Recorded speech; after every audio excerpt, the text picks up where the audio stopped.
Hello friends, তো আজকে আমি যে ভিডিওটা বানাবো সেটা হচ্ছে, দেখুন আমরা শীতকালে প্রচুর পরিমাণে ফুল, আমরা নানা ধরনের ফুল গাছ লাগিয়েছি, কিন্তু শীতকালে যে ফলটার কথা না বললেই নয়, সেটা হচ্ছে স্ট্রবেরি গাছ। এই স্ট্রবেরি গাছ কিন্তু আমরা অনেকেই বাড়িতে লাগিয়ে থাকি, আর এটা একদম শীতকালেই হবে, শীত চলে গেলে কিন্তু এটা আর হয় না। তাই এটা শীতকালে অবশ্য করে আমরা বাড়িতে যারা বাগান করি, যারা বাগান করতে ভালোবাসি, তারা লাগাই। তো আজকে আমি আপনাদের দেখাবো, আমি দু জায়গাতেই আমি স্ট্রবেরি গাছ করেছি। তো মাটিতেও করেছি এবং একটা, এটা দেখুন, একটা বাস্কেটে করেছি। তো আমি দু জায়গার স্ট্রবেরি গাছ নিয়ে আপনাদের বলবো, আর পুরো ভিডিওটা আপনারা দেখুন, দেখলেই বুঝতে পারবেন যে স্ট্রবেরি গাছের যে ফলটা, সেই ফলটা পেকে যে কতটা সুন্দর হয়েছে, সেটাও আমি এই ভিডিওতে আপনাদেরকে দেখাবো।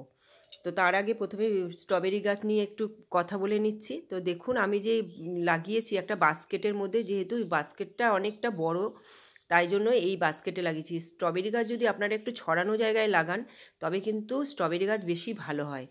আর মাটিতে তো ভালো হবেই, যেহেতু মাটিতে অনেকটা পরিমাণ জায়গা পেয়ে যায় গাছগুলো। তো আপনারা দেখতেই পাচ্ছেন। আর যদি আপনারা ছোট ছোট গাছে লাগান, তবে কী হবে, পাতাগুলো না অতটা বড় হতে পারে না।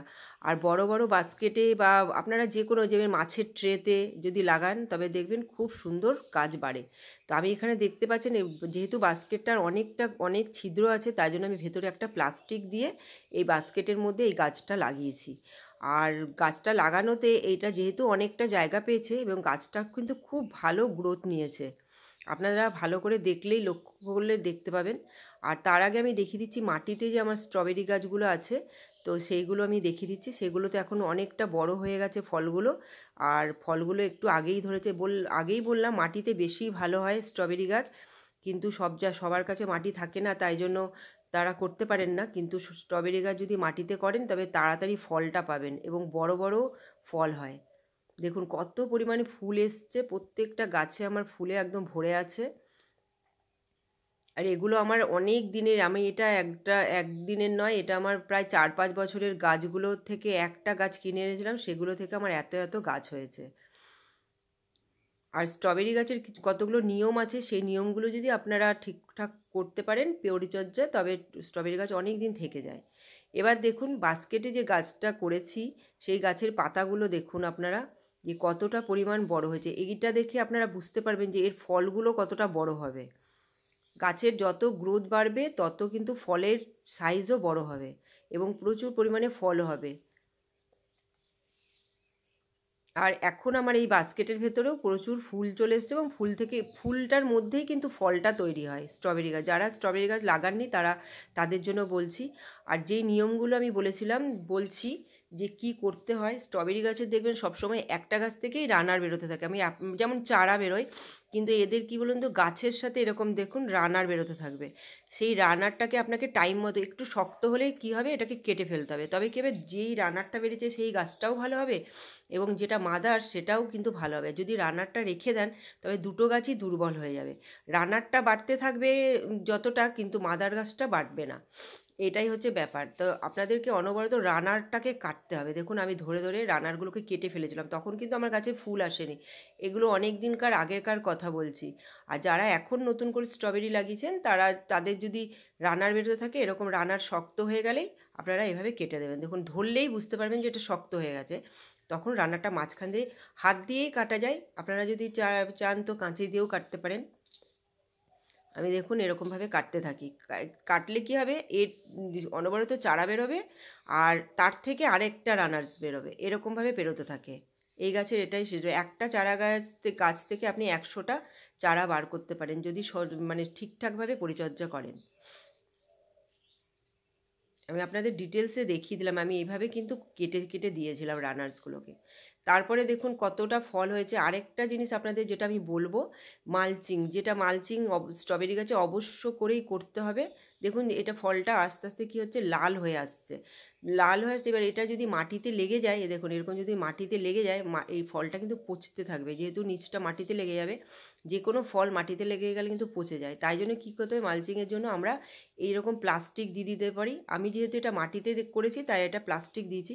আর আপনারা যারা টবে করেছেন তারা কিন্তু খড়, যেরকম যে ধানের যে মানে ধান পেকে যাওয়ার পর যে খড়টা বেরোয়, সেই খড়টা দিয়েও কিন্তু আপনারা মালচিং করতে পারে, বা কোনো প্লাস্টিকও আপনারা টবের মধ্যে দিয়ে দিতে পারেন।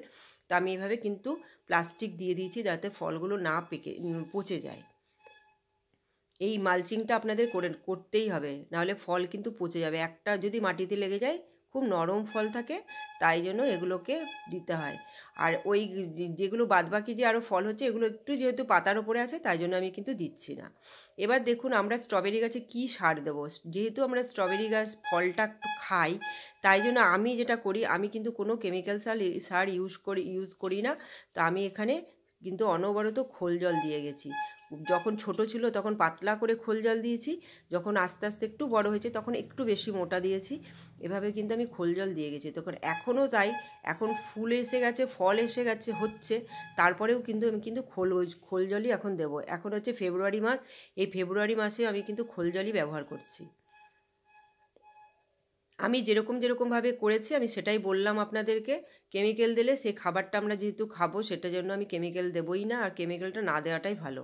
আর অন্য শীতকালের গাছে তো আমরা দিই কেমিক্যাল সার, ডিএপি, পটাশ, কিন্তু এগুলো আমি কিচ্ছু দিই না।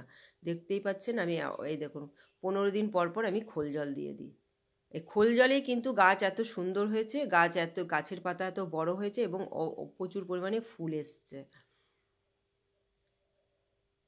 আর এখানে যেহেতু দেখুন একটু মোটা হয়ে গেছে, তার জন্য আমি কি করব, একটু জল দিয়ে দেবো সাথে, যাতে এই জিনিসটা বেশি মোটা না, বেশি মোটা হয়ে গেলে জায়গাটাতে ফাঙ্গাস চলে আসে, একদম পোকামাকড় হয়ে যায়। তাই জন্য ওইখানে পাতলা করে দিলাম।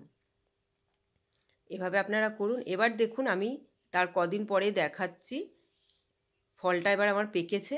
দেখুন, যেহেতু আমি প্লাস্টিক দিয়ে সুন্দর করে ঢেকে দিয়েছি, তাতে কী হবে, পাখিরাও এসে খেতে পারবে না, এবং ফলটাও ঠিক থাকবে, একটুও পচেনি ফলটা। দেখুন কতটা সুন্দর হয়েছে। আর যেই পাশের ফলগুলো আছে, এবার আমি ওইগুলোর তলায় দিয়ে দেবো প্লাস্টিক। আর একটুখানি পাকা হলেই কি হয়, ছিঁড়ে নিতে হয়, নাহলে পাখি এসে কিন্তু খেয়ে চলে যায়। তাই জন্য আমি ছিঁড়ে নিলাম। আর যেই বাদবাকি যে ফলগুলো আছে, এগুলোর তলায় আমি প্লাস্টিকটা দিয়ে দিচ্ছি। আপনারা অবশ্য করেই তলায় কিছু দেবেন, তবে কিন্তু ফল ঠিক থাকবে। তো আপনারা ভিডিওটা অবশ্য করেই দেখবেন। ভিডিওটা ভালো লাগলে লাইক, শেয়ার, সাবস্ক্রাইব করবেন। আমি এভাবে স্ট্রবেরি গাছের পরিচর্যা করেছি।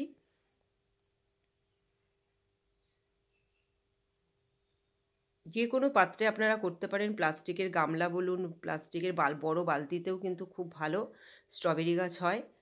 তা আমি তো করে করে আমার মানে একটা অভিজ্ঞতা এসে গেছে, তাই আমি যে কোনো পাত্রেই করতে থাকি, মাটিতেও করি, টবেও করি, সব জায়গাতেই করি। তো ভিডিওটা আমি এখানেই শেষ করলাম। Bye bye, take care.